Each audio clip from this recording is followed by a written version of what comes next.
আমরা সরকারি দলকেও অনুরোধ জানিয়েছিলাম, স্পিকার মহোদয়কে অনুরোধ জানিয়েছিলাম তাকে যেন ভাষণ দিতে দেওয়া হয়।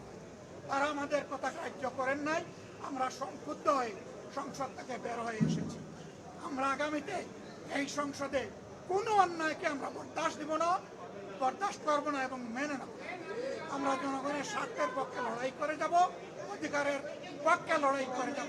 প্রিয় দেশবাসী, আমরা আপনাদের সাথে আসি, আপনাদের অধিকারের পক্ষে আছি, আপনাদের রায়ের প্রতি আমাদের সম্মান আছে। আমরা আছি আপনাদের সাথে, আপনারাও থাকবেন আমাদের সাথে। সাংবাদিক বন্ধুগণ, আপনাদেরকে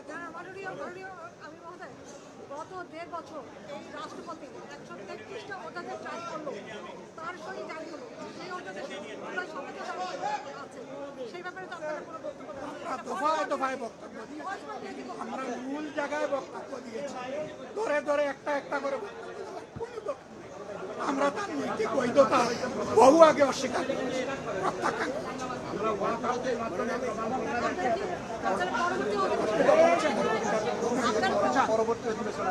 অবশ্যই আমরা যাব।